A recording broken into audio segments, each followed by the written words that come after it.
Well, we're very pleased and honored today to have one of Africa's most prominent business people and philanthropists as our special guest. Tony Elumelu has been involved in the business world in Nigeria and other parts of Africa for quite some time. I've met him on my trips to Africa, and I recognize what he's done there in the business world and what he's done in the philanthropic world, and really applaud those efforts. So thank you very much for being with us today, Tony. Thank you, David. Good to meet you too. So let's talk initially about something that's been all over the world in the last year and a half or so, and I think may have unfortunately impacted Africa worse than maybe in other parts of the world, and that is COVID-19. Has the COVID-19 pandemic been a big problem in Africa, in part because it's been difficult to get people vaccinated? I think, David, the COVID-19 pandemic has hit Africa almost same proportion as it hit the other parts of the world. But here, it was initially difficult to get the vaccines pushed out, but we are gradually beginning to see progress. In Nigeria, for instance, where I live at this point in time, we had the first shot of the AstraZeneca, about 4 million shots. And now we have Moderna, we have AstraZeneca, we have Johnson & Johnson, and other parts of Africa is gradually getting better, at least in terms of vaccination. We do have logistical challenges. We also have belief system or cultural system. People thinking that you have to believe in God, so you don't get, you don't catch it. But I think the awareness level is gradually improving. We hope to see a better future in this. Now, some people say that it's unfair for people in the West, let's say the United States, to be talking about booster shots, which is to say a third shot, when people in Africa, in some cases, haven't had vaccines for their first shot.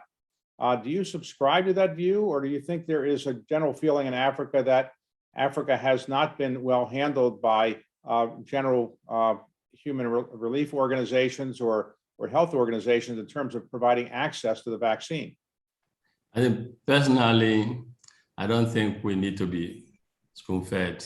I don't think we need to be keep looking to people to solve our issues, our challenges. I believe from Africa, within Africa, we also need to help ourselves. I am in Nigeria, for instance. I am part of a coalition of private sector people who have taken it upon themselves to make sure we support government and, more importantly, our people in getting vaccinated. So yes, those who can afford it, it's as in other parts of the world, it's good. I don't want to hold anyone accountable for our position. However, we live in a world that is interconnected today. Virus, one place, one part of the world, affects everyone everywhere if not well handled. I mean, this started from China, and if it was dealt with, then maybe the world would be a better place today. However, I think that a lot more can be done in a concerted manner for everyone. It should be a global effort to make sure that we get people vaccinated. But I'm not going to hold anyone particularly accountable if our people are not vaccinated. We need to create awareness. We need to mobilize resources. We need to engage with the rest of the world in a manner that creates the awareness and the understanding that if we all are vaccinated, we live in a better world. In my country, not a lot of people have been vaccinated for personal reasons, which is to say, while vaccination has been high in some cases, there are many people who just refuse to be vaccinated, either for political or medical or social or whatever reasons. Is that a similar problem in Africa, which is to say that people think that it's not appropriate to be vaccinated because the vaccines are harmful, or just for any other political or medical reasons people are not being vaccinated? I think it's a combination of all of those plus more. First is the religious belief in this part of the world is strong, and people think that if you believe in God, you won't contract COVID, and two, even if you contract it, you'll be healed. Two is people, all kinds of theories out there. If you're a woman, you want to get pregnant, You don't need to be vaccinated. It could affect it. If you're pregnant, it could affect your child, the new baby. So all kinds of theories are there. But the truth is, people are gradually becoming aware. Religious leaders are preaching to people. Community leaders are talking to people. Government is creating awareness, and private sector is also creating awareness, and people are now embracing it. And in fact, the new variant, I think, has been quite deadly, and people have, when you lose someone in the community or in the circle, then the reality of COVID does on you. I think the world and Africa, we're at that point where we're now realizing that this is a lot more serious than we thought. So yes, people, initially the apathy is still there a bit now, but I think it's more of availability, and people are ready to take the shots. Now, have you been vaccinated? I've been vaccinated. Right? And do you have any side effects from the vaccination? Or no? I didn't get no side effect, but I vaccinated. The day I took my first vaccine was I walked 19 kilometers and I didn't even know, I didn't feel anything. So no, I think that awareness, all of that is improving gradually, and people are getting to know that, in any case, do we have any option actually? We don't. So one of the issues we often see in the United States with respect to this COVID-19 is the issue of wearing masks. And some people think that masks are very helpful. Many medical doctors obviously believe in that. And some people think that it's an unfair constraint on people to have masks. And without getting into the merits of that, are people wearing masks in Africa or in Nigeria or in Lagos, or are they not wearing masks generally? I think it's some are wearing, and the awareness is there. Wear masks, sanitize, and keep this reasonable or social distance. However, I was at an event, on Saturday, and it was quite revealing. Not many people were wearing their masks, but these are younger ones. Again, there's this belief that among the younger generation, it's difficult it doesn't affect them that badly. But yes, people are wearing masks in my office, in our organizations, in the corporate environments. People wear masks in government establishment, people wear masks. But Nigeria, for instance, is a country of 200 million people, and Africa is a huge continent that is in excess of 1.3 billion people. And it's it's not easy to enforce this mask wearing. So I would say, on a scale of 1 to 10, I would put it at 4/10, from what I see on the streets, at some social levels, like strata, you can say, yeah, that people embrace and understand the implications, but some they don't. So you are in what phase of the whole COVID-19 situation would you say? In the United States, there's been a new so-called Delta variant, which is reviving, unfortunately, COVID-19 as a new threat again. And we may be going into a whole nother kind of lockdown in some areas in the United States. Has the Delta variant surfaced very much yet in Africa? And are you worried about a resurgence of COVID, or do you think the worst is behind you? No, the worst is not behind us. In fact, the isolation centers we had in some parts of the continent, especially in Nigeria, were almost empty, totally empty. But now they're all again filled up. The Delta variant is here with us, very much here with us, and from what we see, it's like it spreads much faster than the initial COVID, that 19 that everyone was used to. And it's quite interesting to hear you say a lockdown. Can America afford a lockdown now? Well, in the United States, we are now in each state has a different situation. Some states are now worried about the variant coming back and people are wearing masks again. And there's, I would say, not sheltering in place, but people are less mobile than they were just a month or so ago. In other places, people are just going about their business as if there is no variant. So it's hard to say. It's a complicated situation. It is here too. Well, Tony, while we talk about Africa for a moment, behind you, it seems like there's some very beautiful African art. Is that from Nigeria, the art behind you? Where is that from? Yes, the art behind me is from Nigeria, and it's very talented young Nigerian artists, doing great things. And for me, I preach Afro-capitalism. I also preach supporting our indigenous entrepreneurs and making them, showcasing them to the world. And I'm very proud of what this young man has done. I remember the name of this artist in the course of this conversation, and I've shared the name. It's one way of promoting entrepreneurship. He's doing great. Well, you are well known for supporting entrepreneurship in Africa. And did you start your business career as an entrepreneur?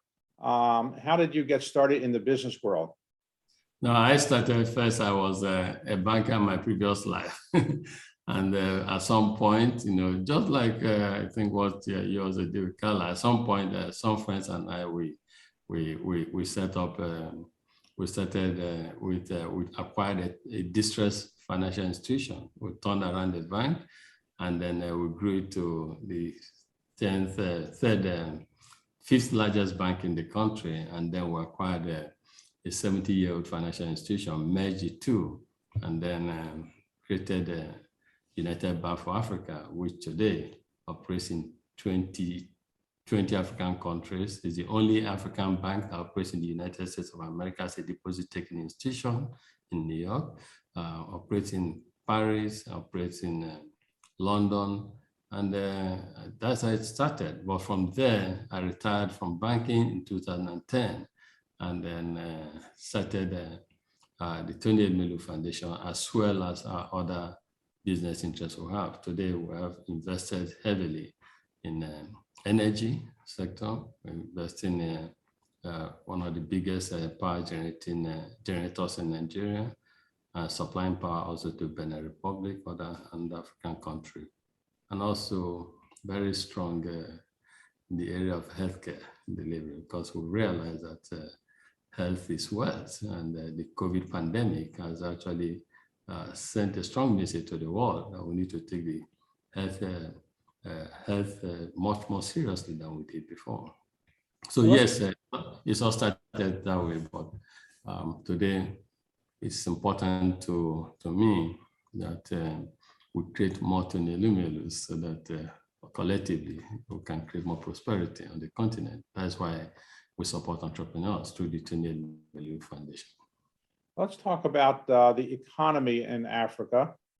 Clearly, Africa would like to have a great deal of foreign investment. Has COVID-19 slowed down foreign investment into Africa? And are you worried about that, or has it not had a big impact on foreign investment in Africa? No, COVID-19 has had a strong impact on all sectors. Yes, it's affected investment to the continent. But the good thing is things are picking up again, and that's why the Delta variant resurgence is a bit of a setback, because it's like the world will begin to move on and this has started again. But it's clearly not, I think we're better prepared today than we were in 2020. And so the panic, the reaction is not as devastating as it was before. Yes, the COVID-19 has had its impact on investment on the continent, but not as bad as it was last year. So the largest foreign investor in Africa, I believe, is China at this point, but I could be wrong. Do you see more and more investment from China? And do you see not as much investment as you would like from either United States or Europe? I think China used to invest massively on the continent, especially in the area of infrastructure, helping some of the African countries to improve the infrastructure development. But in recent times, I don't think it's as great as it used to be. I think that United States of America are long partners in Africa. I think I took a bit of a backseat for some time, and China moved in.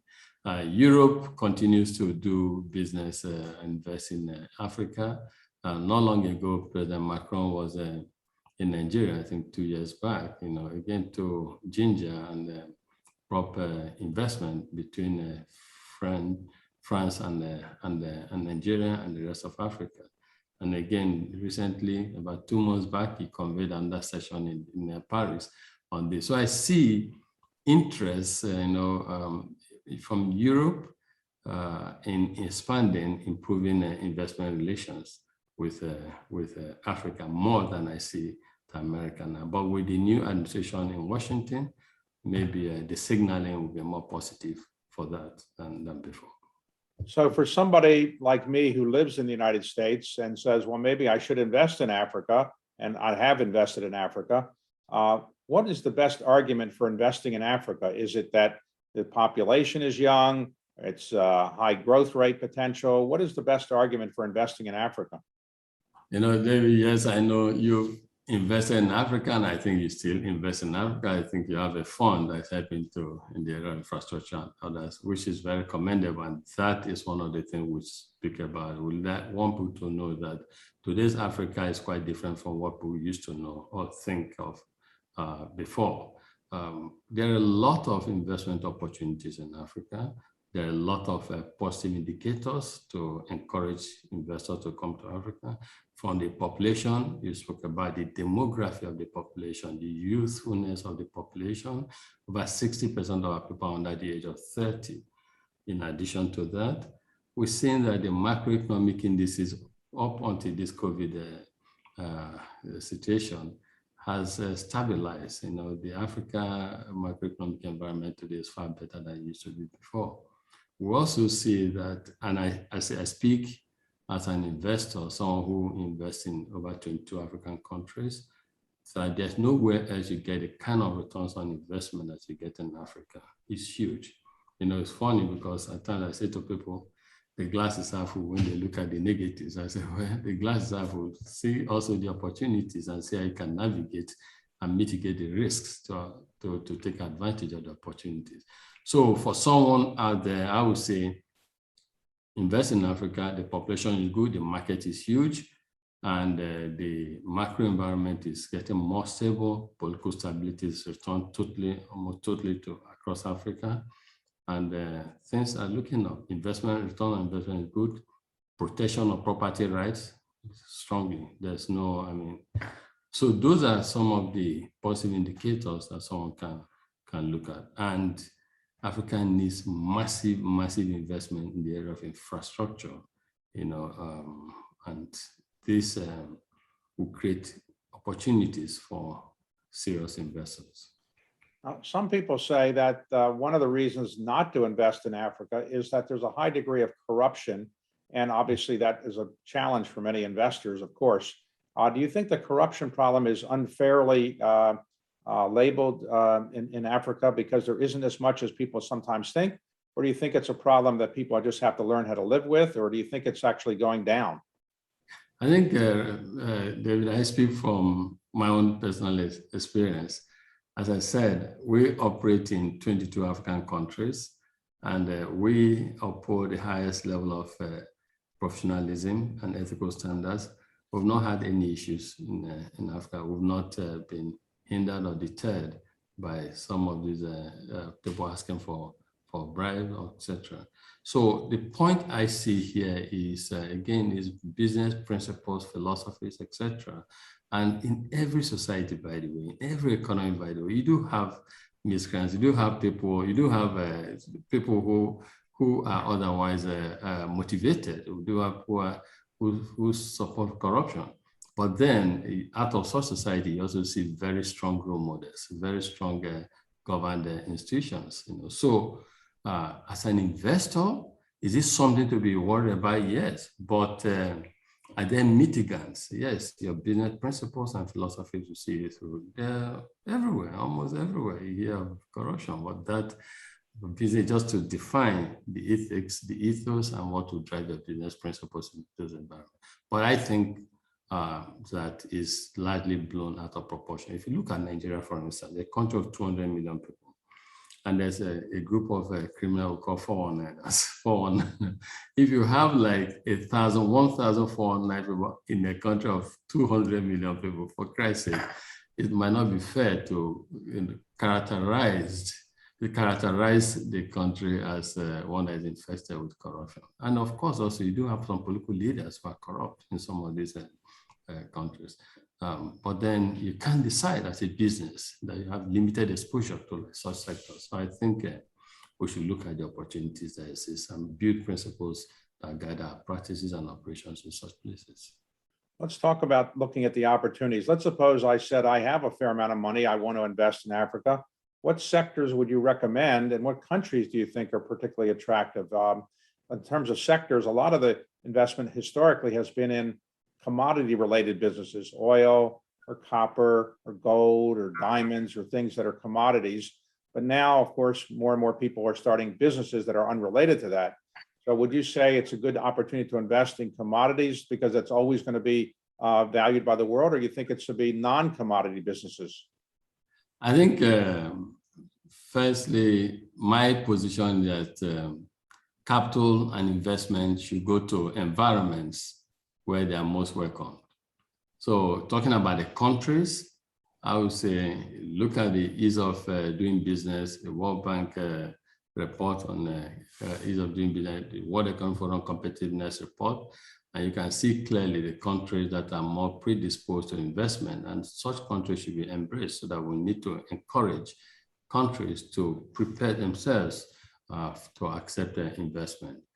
In terms of sectors to invest in, I would say, again, speaking as someone who is an investor on the continent, that investment in infrastructure is critical. It serves many purposes. For returns on investment is good, is very good. And also in terms of helping to develop the continent, is one of the most in fact, it's a critical requirement for economic development of Africa. Investment in infrastructure, such as access to electricity, power. You know, we can't develop Africa if we do not invest massively in the power sector. In our group, we long established this, and that is one of the reasons why today we have over 2,000, we have generating capacity over 2,000 megawatts on a daily basis in Nigeria. And we want more investment in the power sector, not just in Nigeria, but across Africa. Less than 60% of our people have access to electricity. We can't develop the continent like that. In fact, talking of COVID and the logistics of like Moderna, Pfizer, supplying this to the continent, you know, refrigerating them at certain temperature, degree, it's also, you need power for everything. So I think railways, transportation, mass transportation system is a critical area that we should also investors should consider to invest in. And when you have a country, a continent of this size of population, especially the demography, then you need to think of what people use, what people need, especially the young ones.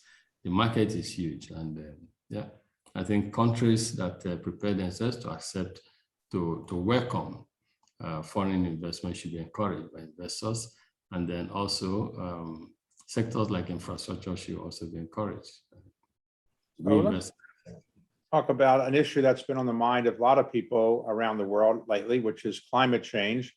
Because the carbon in the atmosphere and other factors, it does seem like the world's temperature is going up. And if we don't do something about it, many people believe we're going to have real problems for this earth in the future. Is that a big issue in Africa? Are you're suffering from climate change as a result of activities being done in other parts of the world? And there are people in Africa trying to do something to solve the problem of climate change. And how has it affected your own businesses so far? No, the awareness is there because indeed we all must not live in denial. The climate change impact is being felt by each and every one of us, especially in the business world. But the point some of our leaders, especially our public sector leaders, are canvassing, advocating, and speaking about is that carbon emission in Africa is nearly insignificant compared to other parts of the world. If you look at the US, carbon emission by 17%. In Africa, it's less than 2%. So, and Africa is saying that we need to live for, we need that where Africa is coming from, the deficit will suffer in so many areas that we need to do something. And this is where I actually agree with our leader that the world should help to see Africa come. If you look at the area of power in other sectors, where Africa is coming from, they need almost every source of energy to power the continent to prosperity. And they think that some constraints and restraints at this point in time might be stifling of the efforts to take Africa to where it should be. But indeed, and we also preach this, that climate change is real. We need to be very mindful of that, and we need to make sure that activities support the global movement to curb and curtail this impact. But the point our public sector leaders have is also one that should not be disregarded. Okay, so let me ask you about all of the organizations that are interested in investing in Africa, global organizations. There's the IMF, there's World Bank, there's the Asian Development Bank, the African Development Bank, many multinational kind of organizations or global organizations. Do you see that they have had a good impact on investing in Africa, or what would you suggest they could do better than they are doing now? No, I think they are trying, the African Development has tried, but I think the Afrexim counterpart in Africa, the Afrexim is called, the US Exim Bank, sorry, counterpart in Africa is called Afrexim. We feel the impact more in terms of even capacitizing, resourcing, helping African countries to even procure the vaccine, helping African countries to fund their trade and their business industrialization. We see the impact. We also have seen how they support the private sector initiatives, and we like to see more of our global development finance institutions that are interested in Africa learn one or two things from what Afrexim has done in this area. We see their impact more, and we appreciate the support of Afrexim. I speak as someone who has seen the impact several ways. Yeah. So one organization, the U.S. Export-Import Bank, it is designed to help companies that want to export, let's say, to Africa, among other places. There are similar organizations in other parts of the world. Do you actually see any of the impact of companies investing in Africa because of loans or other facilities that are made available because of export-import banks, or you haven't really seen it that much? No, we have seen. We've seen, I know, some fertilizer projects, certain projects that the US Exim Bank has assisted. But again, there's room for more to be done. There's room, they need to further understand the risks in investing in Africa, so that it's only when you understand that you'll be able to think of how to mitigate the risk. Where the truth is, the narrative, the information about investment opportunities in Africa is not as there as at times it's been presented. We need to see people, decision makers who understand more about the reality on ground in Africa. I would say that US Exim Bank has tried. I know they've one of our banks, they supported our ability to support private sector businesses. We would like to see more. And the truth is, culturally, historically, Africans are quite skewed, I think, towards US. The influence of US, I don't think the US knows this, in Africa is huge. Every young African wants to behave like a US person, and they would like US goods and their services. So it's a huge market for America, and I think America should do more to take advantage of this.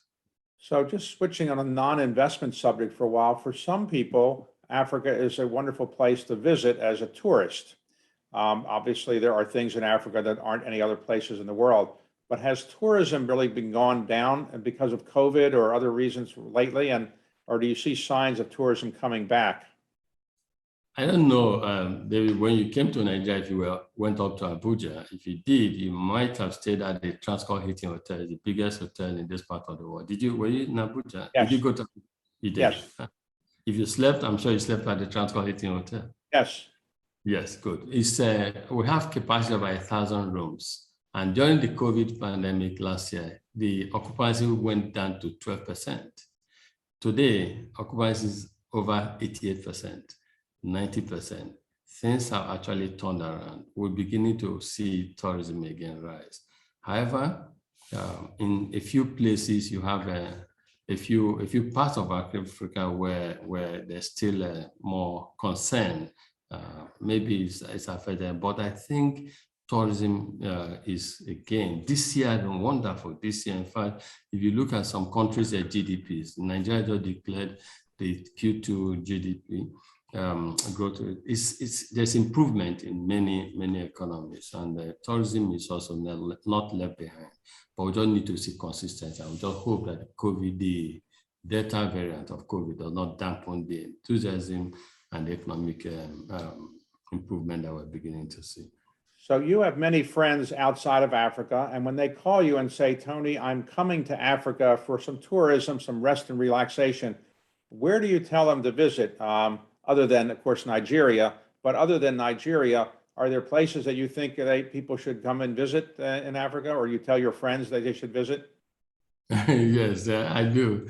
I personally, again, I visit some countries in West Africa, like Senegal, Dakar. I go there. You know, a lot of nice centers to see there. I go to Rwanda. I go to East Africa, especially Kenya. And I was planning to climb the Kilimanjaro, but I see before the COVID, I see go and do so soon. So yeah, there are quite some places. And I used to like Cape Town also in South Africa. So yes, there are places who people I recommend to my friends, you know, Senegal, Dakar, by the sea, you enjoy beautiful scenery, many tourist centers. Egypt, the same thing, you know.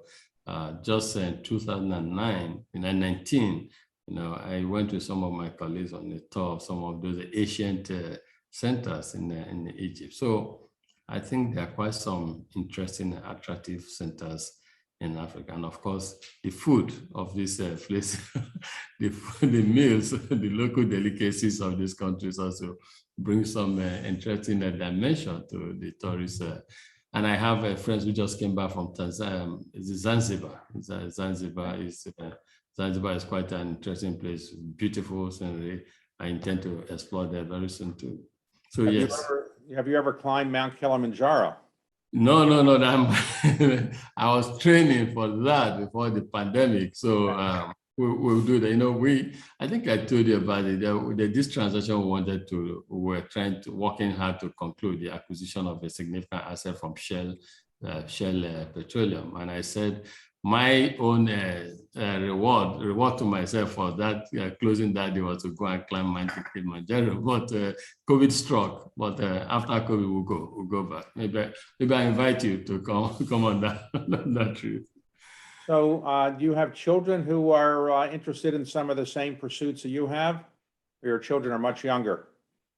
They're young. My first daughter is in the London School of Economics, and from time to time, I do try to excite her about some of the things we do. I know she's very much interested in consulting, in public sector consulting, and about the foundation too. She and her friends are also spearheading some movement in school to create more awareness about Africa. So yes, I think she will she will do some of the things that we do.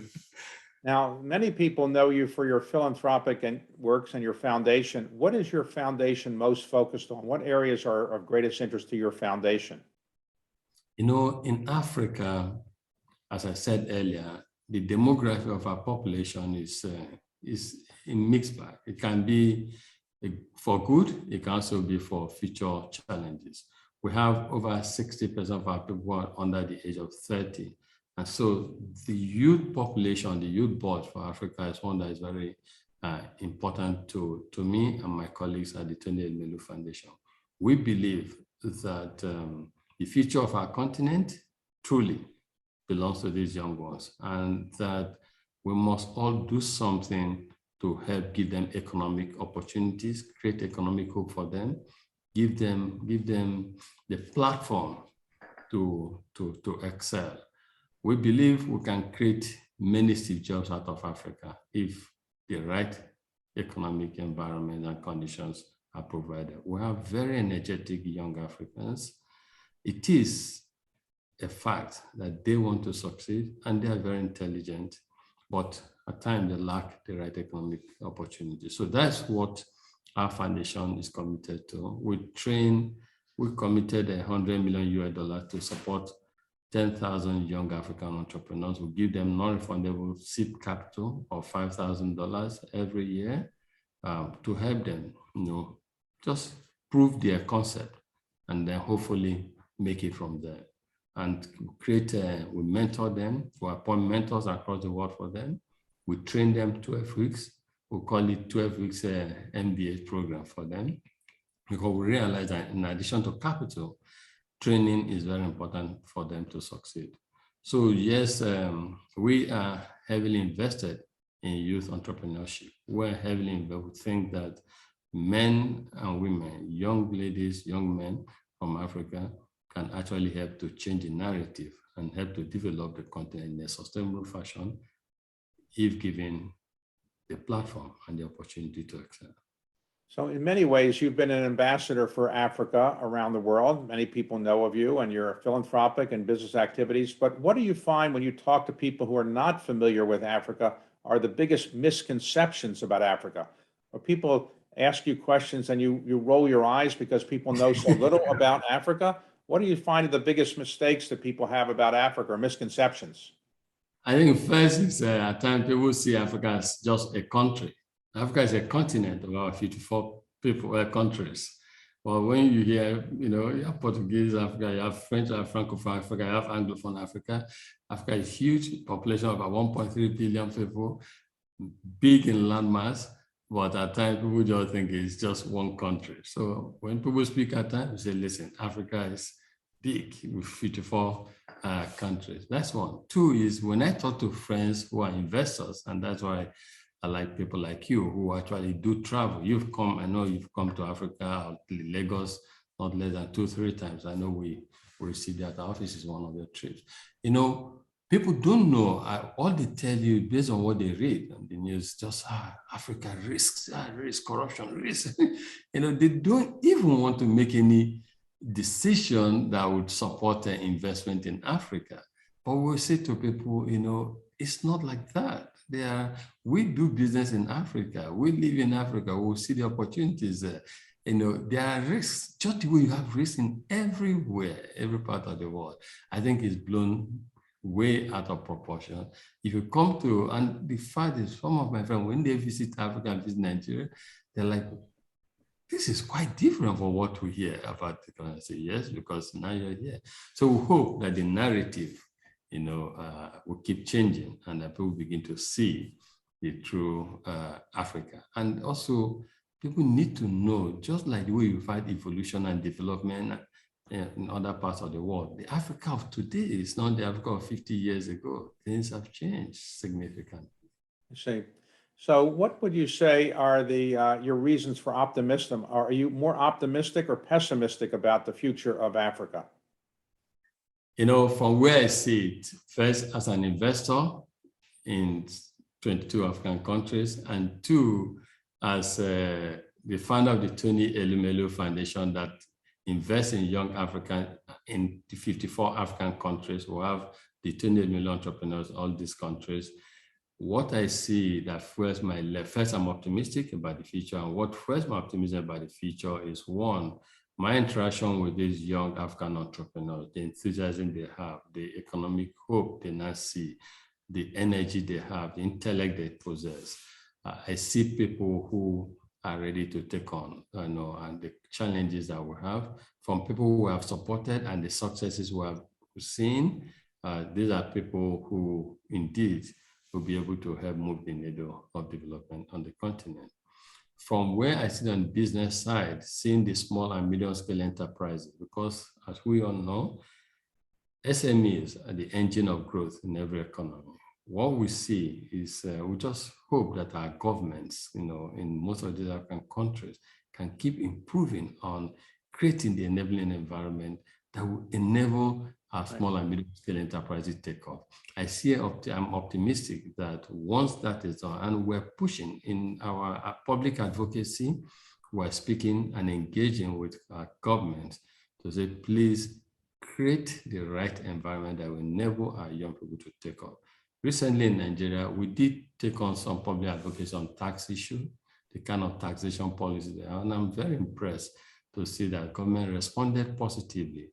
And today, our small and medium scale enterprises, the tax regime is more favorable than it used to be before. We need to see this and other positive changes across Africa. We need to see massive investment in the power sector to help unleash the energy and potential of our people.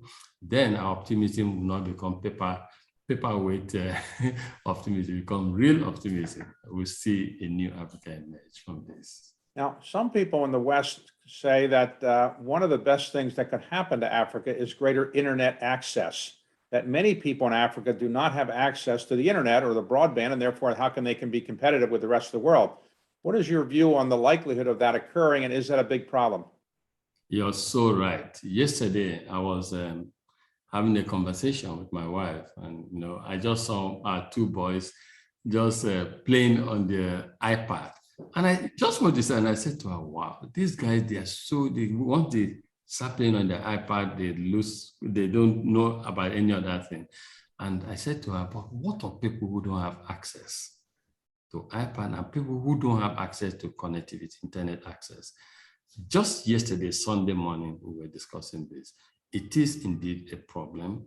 We can do a lot better. There's been improvement, but we need a lot more improvement because of the dwelling pattern of our people. We have a lot of people who are in the rural areas. We cannot leave them behind, and that is why, there's been some movements about tech for all, and we're also saying tech for good, and we're also saying it should be also about tech for all.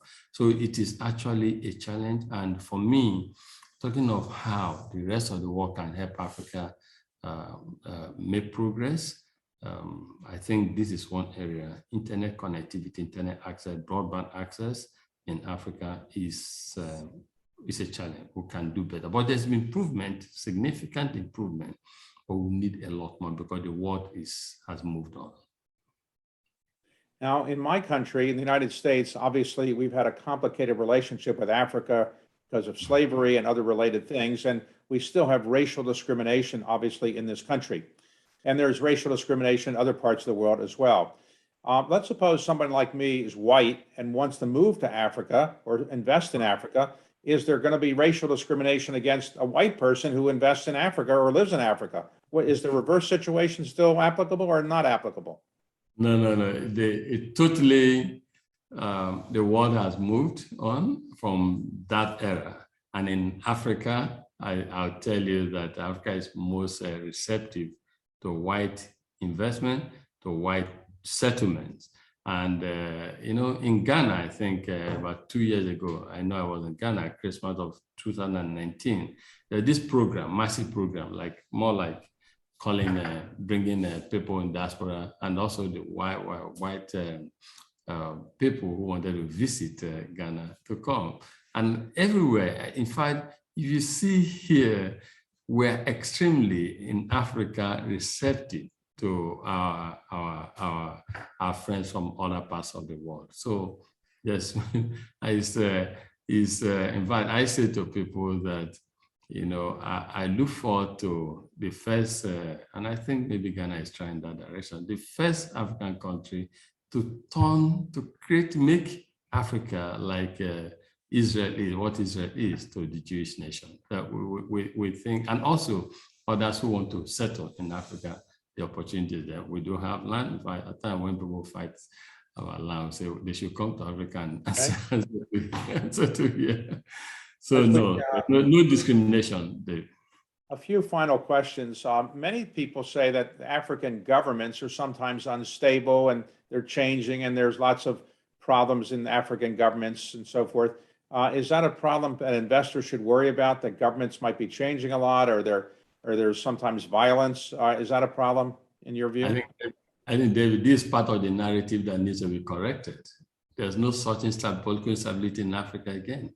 Apart from Mali in recent times, there's no part of Africa that does not have a democratic rule, government. So things have changed in Africa significantly. Look at my country, Nigeria, for instance. Up until 1999, we had military interventions here and there, but in 1999 to date, it's been stable democracy. We've had it topsy-turvy, up and down, but it's been quite stable. And similar in the other parts of Africa, same thing. So political instability is a thing of the past, but can the political process improve further? Can it be more democratic? Yes, there's room for improvement. And I think we've seen even from America in recent times, the transition, Biden-Trump transition, that there's still room, even in the most advanced democracies of the world, to keep improving. So Africa is improving on that. No, political instability is nothing to worry about. Now, United Go on, please. So the United States is not in many ways the safest place. We have a lot of guns in our country, and there's a high murder rate. We have high criminal problems and so forth. But is in Africa a safe place for people? If I come to Africa and walk around the streets of Lagos or Johannesburg or Nairobi, is it safe for someone like me? And is it something I should worry about or not? I think in every society, you have the safe neighborhoods and you have the rough neighborhoods. In fact, those days I used to read Guinness Book of Records. On Guinness Book of Records, I read in New York, every 4 minutes, 4 minutes, I think, someone was assassinated or killed. But that did not stop me from wanting to go to New York. That did not stop what I want to go to New York. In Nigeria and other African countries, there are rough neighborhoods and there are also safe neighborhoods. So, but the point is the proportion of rough neighborhoods to safe neighborhoods almost is what's important. So you see, if you're going to a certain neighborhood, this is a dangerous neighborhood, let's be careful about it. But otherwise, the Bronx then, I don't know about now, New York was an area if you wanted to go, you needed to be careful. So but does that stop us from wanting to visit New York? No. Does that characterize New York as an unsafe place? No. So that is part of, again, the changing narrative and things we need to let the world know more of. Okay. Final question for you, Tony. What is the main message you would like to convey to people who've never been to Africa or invested in Africa about Africa? What is the main message you would like people to take away from your views on Africa? I think first is to say that Africa is indeed a land of opportunities. When I left school, some of my friends at school left, traveled outside Africa to go and work, school and work. I schooled in Africa. I worked in Africa. I started my entrepreneurship endeavors in Africa. And I can say that I don't think I would have been a tenth of what I am today if I didn't live and work in Africa. Africa does present huge opportunities for people. I want people to also look at risk in Africa and see that the glass is half full, risk and rewards. See risk, how can you mitigate the risks? But look at the opportunities, It's like going through tunnels to the honey, You just say, what is it? How do I navigate it to get there? I want people to know that the demography we have in Africa presents a significant opportunity for people to take advantage of it. Our workforce is very vibrant. The vibrant workforce in Africa is not aging, it's young, youthful, energetic, presents also for investors a huge opportunity. And I would like people to see that today's Africa is quite different from the Africa of old. You see today Africa people are educated, enlightened, people who live well, and that criminality is not all there is in Africa. It's just an insignificant part of the population. As I said before about New York, the fact that people are killed in the Bronx does not make New York such an unsafe place. But if you go to New York, neighborhoods you want to go to and neighborhoods you don't need to go to. So in a nutshell, it's a new beginning. And to the friends of Africa, especially in the development world who want to help to see a better Africa, I say there's no better time to show interest in Africa than now. Beyond even for me, COVID, the entrepreneurs, the young African entrepreneurs, they need support. In recent times, at the Tony Elumelu Foundation, we've had partnerships with UNDP, we've had partnerships with the European Union, we've had partnership with even the US government. We'd like to see people identify and support our young ones. But ultimately, Africa is a good investment destination, and there are huge investment opportunities for investors to take advantage of. Well, Tony, thank you for a very interesting conversation. And I forgot to ask you, is Tony an African name, or is that a nickname that you got? Is that a good African name? I didn't know that was an African name. David, let's put it this way, Tony is a biblical name. It's in the Bible, St. Anthony. So Tony is just the abbreviation of Tony. Okay, I got it. Tony, thank you very much for an interesting conversation. Good day. Thank you, David. Bye. Keep safe. Thank you.